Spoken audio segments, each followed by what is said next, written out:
বাদল বাবা যা না বাবা, একটু ছাতাটা নিয়ে বাইরে গিয়ে দেখ না মেয়েটা কোথায় গেল। যা যা যা, হয়তো কোথাও আটকে আছে, যা যা। আসতে পারছে না, যা যা, আমি বরং দেখি কি করতে। হ্যালো তানি, এ কি তুমি এখনো খাওনি? তোমার তো ওষুধ খাওয়ার সময় হয়ে গেছে তানি। ওষুধ কেন? ওষুধ খাবো কেন? ওই একটু হালকা জ্বর। জ্বর? কোথায়? আমার তো শরীর খারাপ লাগছে না। আচ্ছা তোমার শরীর খারাপ লাগছে না, কিন্তু খিদে তো পেয়েছে নিশ্চয়ই। না, আমার খিদেও পাইনি। তা বললে কি করে হয়? খেতে তো তোমাকে হবেই, খাওয়া দাওয়া না করলে তোমার শরীর তো আরো দুর্বল হয়ে যাবে। চলো চলো খেয়ে নাও। পারছি না বাবা। কেন, কি হয়েছে? বাবা, মায়ের এই অবস্থা থেকে খুব কষ্ট হচ্ছে বাবা। আমি আমি জানি তুমি হয়তো আমার উপর রাগ করবে, কিন্তু বাবা মায়ের যে অবস্থা, আমি সত্যি খুব কষ্ট পাচ্ছি বাবা।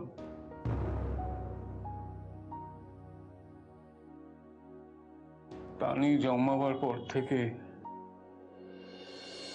ওকে কোনোদিন আমি সহ্য করতে পারিনি। কিভাবে ওকে এই বাড়ি থেকে, এই বস্তি থেকে তাড়ানো যায় শুধু তাই ভেবেছি। কিভাবে তোর মার কলকাতা যাওয়া আটকানো যায় এইসব নিয়ে সারাক্ষণ ভেবেছি। কি হলো দেবজানী? কি হয়েছে? কাঁদছো কেন? সে কি, তোমার ছাত্রী মারা গেছে? হে, সো স্যাড। শোনো, তোমার যদি ওখানে ভালো না লাগে তুমি এখানে চলে এসো, প্লিজ কান্নাকাটি করো না।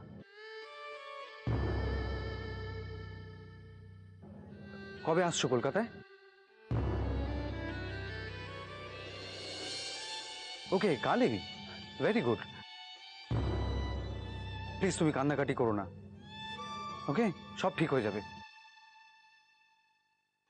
বাই। ও কাকুলি, কিছু বলবে? না, দেবযানী ফিরে আসছে বুঝি? হ্যাঁ, অ্যাকচুয়ালি ওর এক ছাত্রী মারা গেছে, তাই জন্য ভীষণ কান্নাকাটি করছে, ভীষণ ইমোশনাল তো। একদিকে ভালোই হয়েছে, দেবযানী চলে এলে আমি টানির কেসটা ওকে হ্যান্ড ওভার করবো, আমারও টেনশন করবে। যাকে তুমি দেখো টানি কেমন আছে, ওকে? আমার মেয়েটা তো এই সেদিন জন্মালো, দেখলি না? একটু শান্ত আমার। জান না, ও মা, দেখেছ? ওই তো পাশের বাড়ি মিনতি আমার মেয়েটাকে নিয়ে গেছে। হ্যাঁ, ওকে দিয়ে যাও না, ও খাবে না, দিয়ে যাও ওকে। ওই দেখ, মেয়েটা তো কাঁদছে আমার, শুনতে পাচ্ছে না?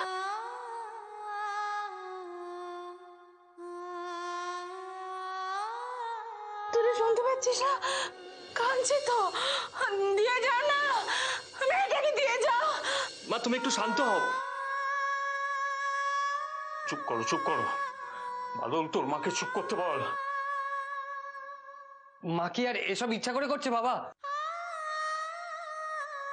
মা পাগল হয়ে গেছে বাবা, মা পাগল হয়ে গেছে। আপনি আপনি মাকে বেঁধে রাখুন, নাহলে নাহলে আমাদের সবাইকে শেষ করে দেবে। মা পাগল হয়ে গেছে।